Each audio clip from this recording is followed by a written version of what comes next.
Hello, everyone. Welcome to the Medical College of Wisconsin's Coffee with Conversations with Scientists, where each month MCW brings you the science behind the health topics you're hearing about in the news. The series is brought to you by the Advancing a Healthier Wisconsin Endowment, a statewide nonprofit that is working to improve health and advance health equity in Wisconsin. My name is David Nelson, and I'm thrilled to be here to talk about the science of healthy eating and how to eat to prevent disease and promote health. Understanding the impact that chronic disease has on the health of communities, the Medical College's Center for Disease Prevention and Research has forged an intentional movement aimed to encourage people to try plant-based nutrition in an effort to decrease health risks. A plant-based diet has proven health benefits, including lower cholesterol levels, lower blood pressure, risk reduction, and with various chronic diseases, and maintenance of a healthy body mass index. Studies indicate a strong relationship between obesity and increased cancer risks, with experts recommending plant-based nutrition as a primary solution to reduce the risk. I am thrilled today to be here with Dr. Wong and Dr. Jacobson. Welcome to Coffee with Conversations. Hey, thanks for having us, David. Nice to see you. Dr. Wong, Dr. Jacobson, we'll cover a great list of questions on what science tells us to make a healthy diet. What is plant-based nutrition and the impact of plant-based eating has on our bodies? I want to encourage all those who are watching to drop in any questions that you might have on the topic, but let's get started. Dr. Wong, I want you to start with you and tell us about how you came to do work in plant-based nutrition. Well, it's a long story. I guess it probably starts with my own personal story of following a plant-based diet. Maybe 7-8 years ago, my wife suggested that we try this out, and I thought it was great. It's kind of a boring story. I wish it was something like I was a big couch potato and I ate potato chips all the time. And she said, the potato chips go or you go. But in reality, I just thought it was a great idea. And I did the research afterwards and I started realizing, well, this really makes a lot of sense. One, for nutritional health. But, my day job, I'm a cancer researcher, and I am interested in the area of cancer prevention. And it really sort of fit with my role as a cancer prevention doctor. It turns out that 18 cancers are associated with obesity or poor nutrition, and that a big impact on our ability to decrease the risk of cancer is through nutrition. And so this kind of perfectly aligned with my academic interests in research. That's fantastic. Dr. Jacobson, we've talked about this previously, but the story around plant-based diet is a little more personal for you. Can you tell us a little bit about your story?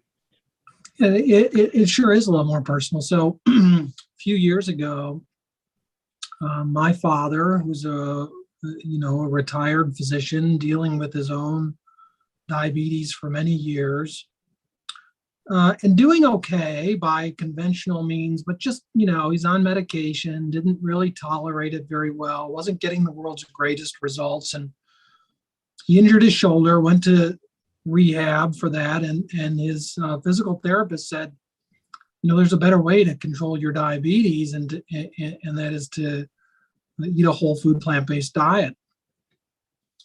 And my dad was very interested in getting off of his medications, and he called me up, and I gave him a hard time about it because I didn't know any better, and he still went his own way. And in a matter of weeks, he'd lost a lot of weight. He'd reduced his medication needs, eventually getting to the point of really not needing them, and he's been able to maintain that. And so I put on my scientific hat and said, there's something I didn't learn in medical school that I should have learned in medical school. And I looked around and said, there's something my colleagues didn't learn in medical school that they should have learned in medical school. And I started to watch every documentary, read every article, learn as much as I could. It became a journey at our own house. And my wife and I almost overnight changed our diet. And I thought I was doing pretty well. I thought I was eating pretty well, but 22 pounds fell off, 65 points came off my cholesterol, my exercise tolerance went up, my energy levels increased, I was sleeping better, all sorts of wonderful things that I never would have anticipated were even possible. And that led me to start to, give that data, give that information to my patients and learn how to really help people transform their health. And on that personal story, how's your dad doing now? Amazing. He continues to be healthy, 6 years later. And, that it's a challenge, right? I mean, doing the things that we're going to talk about today is a little bit rowing upstream. It's not that they're complicated. It's not that any individual act of eating healthy food is hard, but the default in our society, the easy thing is the unhealthy choice. It's unwrapping that package of food. It's driving through the fast food lane, or other non-food related things, right? Sitting on our couch, not moving. So you have to be intentional, and he's done that on his own. He's done that with the support of the family, and he's been rewarded. It's been transformative in terms of his diabetes. It's been transformative in terms of his overall energy and future outlook, his perception of himself. We're all very proud of him. I love to hear those stories of success that lead to longer life and higher quality of life. Dr. Wong, I know you're not going to be surprised at that story by Dr. Jacobson, but let's get into the nuts and bolts of it a little bit about what happens when you switch to a plant-based diet. Can you speak into that, please? Yeah, so I guess there's different ways to think about this. Maybe a good starting point is to talk about the data that supports why it's helpful. And so there's kind of two bodies of evidence. One is what we call cohort studies. So these are longitudinal studies where they look at big groups of patients and they see what their outcomes are. And so the data is pretty strong that individuals who follow a plant-based diet have decreased risk for cardiovascular disease and diabetes. Some of the studies show, all-cause mortality, the risk of dying is lower, and many of the studies show decreased cancer risk.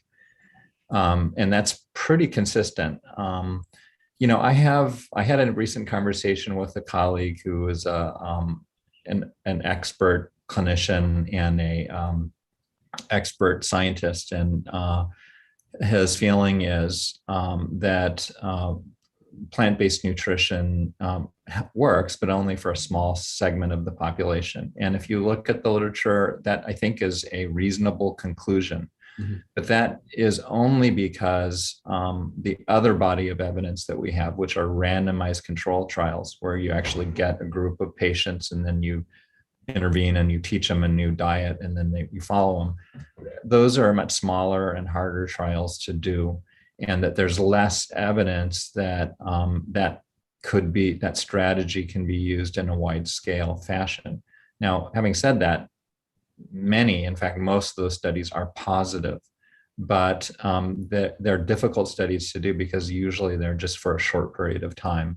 And they're not always done on different populations, including, lower income patients that have difficulty with access to medical care.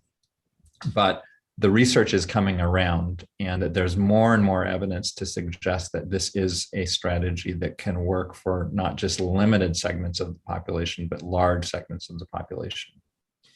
Dr. Jacobson, I want you to take it because I want you to take it from the perspective as a surgeon and as a urologist. How are you introducing this concept to your patients, and what's the reaction been to what Dr. Wong is saying there? Well, we introduce it by trying to frame the reason why someone's seeing me. So, often this is a discussion in patients with prostate cancer. And I view prostate cancer as a chronic disease. The etiology, the reason why most people end up with prostate cancer is the same reason they end up with heart disease, high blood pressure, diabetes, all the chronic Western illnesses. And prostate cancer, as a broad spectrum view, is a 10-year mortality if we don't treat it. So when we think about the decisions around urologic cancer diagnosis, we have to think about all the other arrows pointed at somebody. Because there's no value in treating a prostate cancer if you're going to go die of your heart disease 2 years later. And when we start to open people up to that and say, what is it you want the rest of your life to look like? Do you want to control over your health future? A lot of people are very receptive to that. They don't want to be over-medicated the rest of their lives. They don't want to die at 78 of heart disease with 8-year run-up of poor quality of life. They want to live a long time. People want to be happy and healthy. So when you start to point out some of the subtleties of what's actually happening in our medical community, in our food community, it starts to click for people. Maybe what I'm doing isn't working for me. Maybe there is a better way that doesn't involve more pills. Now, not everybody's 100% receptive.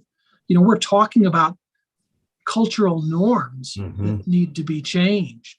And so if you've always thought the sky was blue and I tell you the sky's really red, it's going to be shocking. It may take you a while to see that.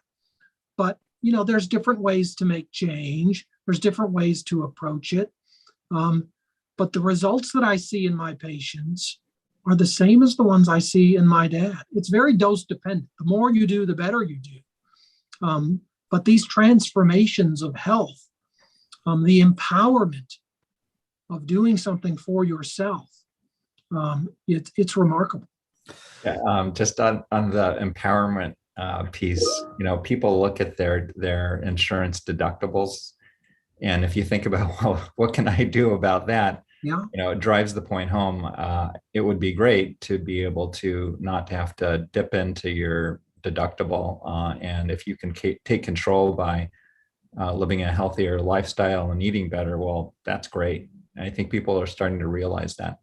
Dr. Wong, I want to go down this path because I think it's important. We're talking about lifestyle, but we're also talking about the big three: cancer, diabetes, heart disease. Yeah. What happens in a plant-based diet that shifts that from the idea of needing an intervention to more about prevention with the plant-based diet? Well, there's several levels to that question. I think that part of the discussion has to be, what happens in your body. That was kind of your former question.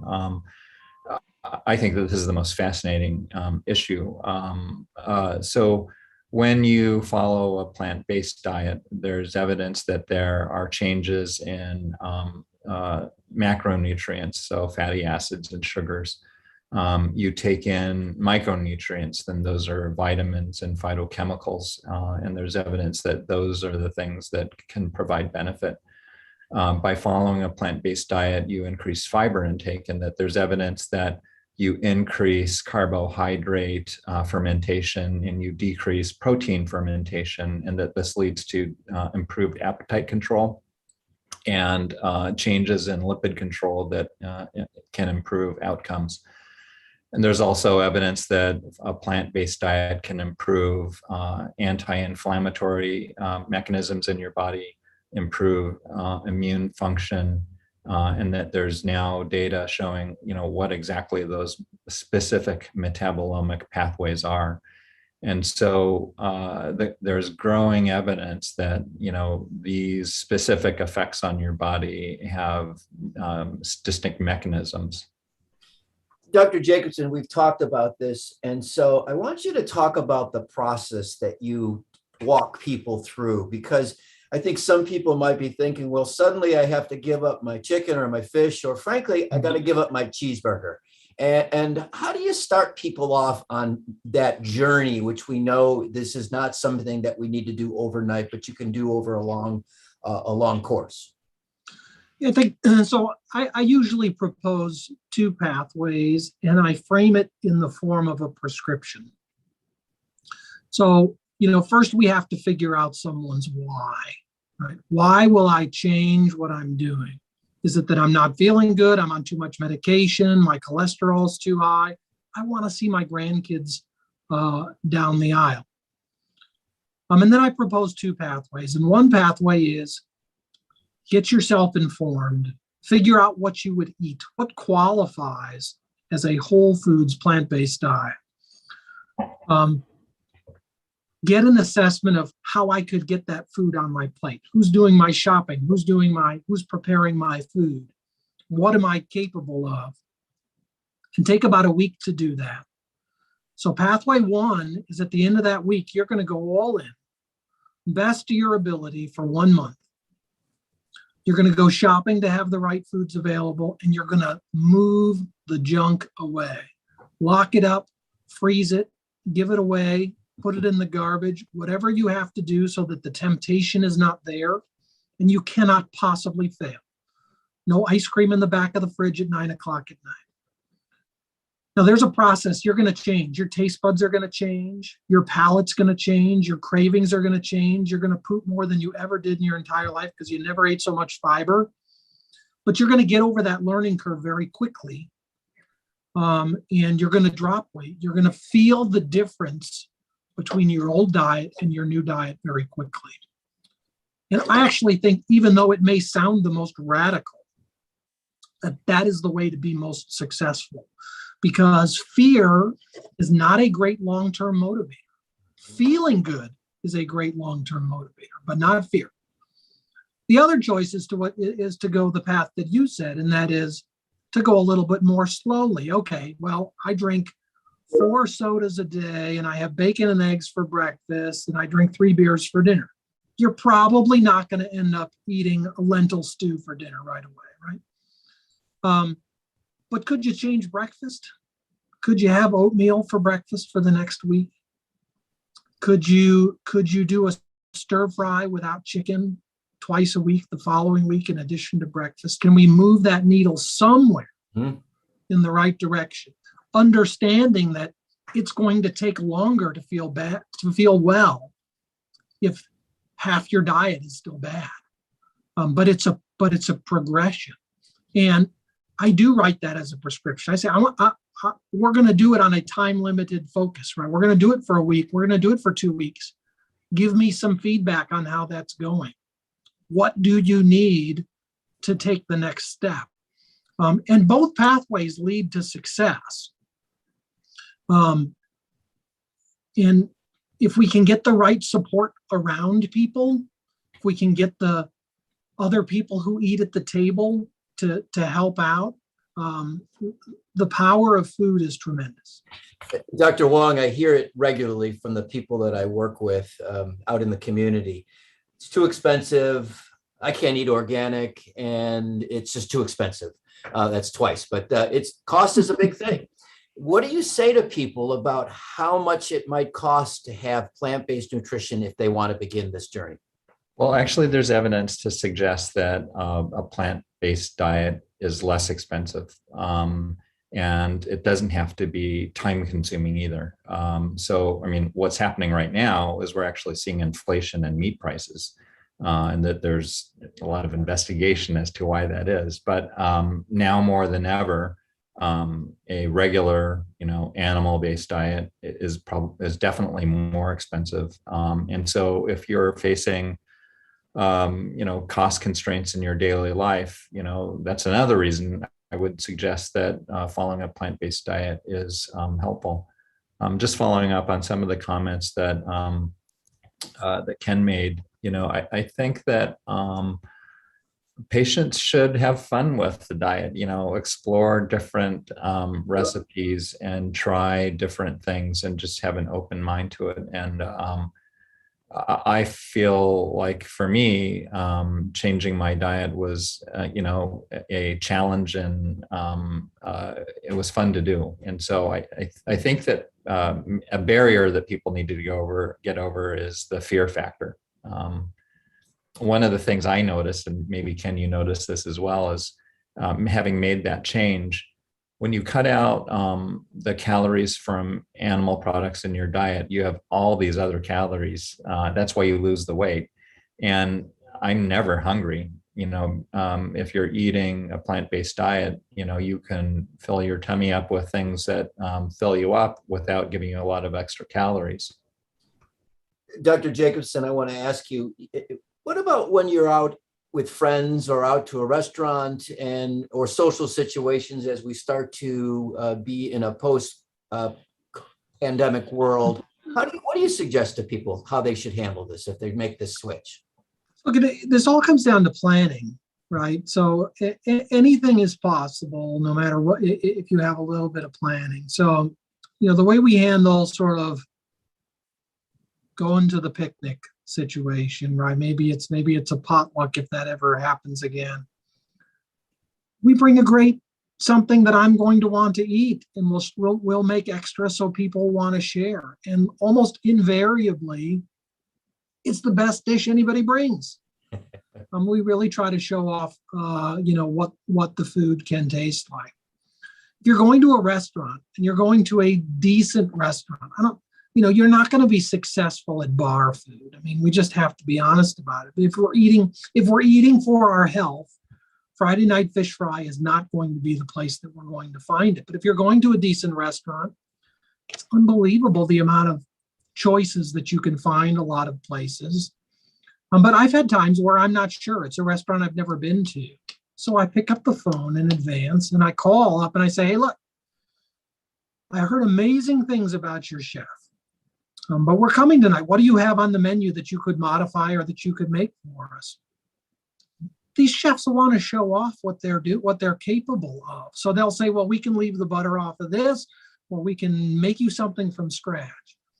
And there have been times where the chef brings the food out personally because they feel so proud of what they've made. So it's far easier than you think. It may just, most of the time we go to restaurants that we're used to, and like your eyes go straight to the two things that you'll eat. There's other stuff on the menu you just never looked in that direction before. So it's not nearly as challenging as you'd think. Keeping it in a healthy fashion and not just plants, so we're not talking about junk food, is always a challenge at restaurants, because most restaurants are going to load up salt, sugar, and fat no matter what, and that's what brings in the customers. Dr. Wong, let's talk about the science of nutrition and how people can get the right nutrition with plant-based foods. What do you recommend to people? Well, I think one of the crucial things that people kind of forget, and I think is important, is to get enough protein in their diets. And so when I'm talking to patients about this and giving them recommendations, I try to focus on them understanding how to get sufficient amount of protein in their diet. So, it could be beans, other legumes, it could be tofu, and it could be gluten protein or vegetable protein. And then I tend to try to steer them towards substituting those proteins into dishes that they're familiar with, and learning the techniques so that they have in their refrigerator or in their shelves those proteins, and learn techniques to substitute those proteins into the sort of diet that they enjoy. The good thing about having enough protein in your diet is that it does give you that appetite satiation. It fills you up. And so that's really important. The other thing is that you do need to take vitamin supplementation. So I do make sure that they take enough vitamin B12. Dr. Jacobson, you mentioned something early, and I want to come back to it. This has been an important part of your time here to engage the next generation of physicians. How is it working with you to engage medical students in this type of capacity building so they can take it forward, not only for themselves, but for their patients in the future? Yeah, it's been interesting. We've put forth a few initiatives to try to have more contact with medical students. In urology, we don't see that many medical students come through. The medical school curriculum is very much focused on passing national board exams. Nutrition doesn't fall on the national board exams in the way that most people might think it should. Most physicians, including those graduating our own prestigious medical school, do not get the required nutrition training. So we've put a few initiatives forward. Quite frankly, it's been a struggle. It's been a real struggle to be able to get those things across the line. We have other things in the fire. The medical students themselves are extremely interested. They want this education. They can see the writing on the wall. They've seen documentaries. They understand that despite the astronomically high cost of medical care in this country, we do not have the success that is astronomically high that we would like, and that there is a different way. So we have to figure out how to walk that fine line. But there's a lot of reason for optimism in the interest that we're seeing. Yeah, I go think ahead, Dr. Wong. I think you hit the nail on the head, Ken. What another way to describe it is the barrier that we're facing is the medical establishment and their comprehension of what should be in the medical curriculum. But what the medical students are voicing to us, it mirrors what's happening in society. I mean, you can just look at the grocery store, and the options for plant-based nutrition is getting bigger and bigger. If you go to the restaurant, there's more and more choices for plant-based nutrition because there's an understanding about why that's useful. Society is embracing this also because of environmental disasters that we're facing, and the medical students are reflecting, I think, what society is telling us, that they're embracing a plant-based nutrition lifestyle. And I think it's just a matter of time before we can convince the establishment and the medical community that this needs to be taught and that our curriculum needs to be altered. We're in this for the long haul, and it's not about us any longer. It's about the next generation. Dr. Wong, I want you to talk a little bit about the Center for Disease Prevention and Research, some of the work that you're doing. Yeah, thanks for bringing that up. So the center, as you mentioned in your introduction, is focused on improving life of patients and preventing disease. And we think that this approach to improve lifestyle through nutrition and exercise is a key to that. Ken and I and other individuals and leadership at Frederick Hospital have proposed an initiative to start a new clinic that will improve the lifestyle of patients through nutrition and exercise through a program that will be offered to our patients that primary care physicians like you and others can refer patients to. Our goal is also to do research simultaneously to bring new funding into the college to get at some of the important key issues about the mechanisms by which plant-based nutrition works, and to study how behavior modification can help people overcome their traditional nutritional endeavors and to expand that. So we're super excited. It's a long journey. It's not going to happen overnight. But we're just thrilled to be in an opportunity to be able to offer this to patients. I love that. And that's truly an intersection between medicine, research, and community engagement. And with that, we are out of time. Dr. Wong, Dr. Jacobson, I want to thank you for being on Medical College of Wisconsin's Coffee Conversations with Scientists. I hope that we can do it again in the future. Have a wonderful day. Thank you, men. David. Thank you for having me.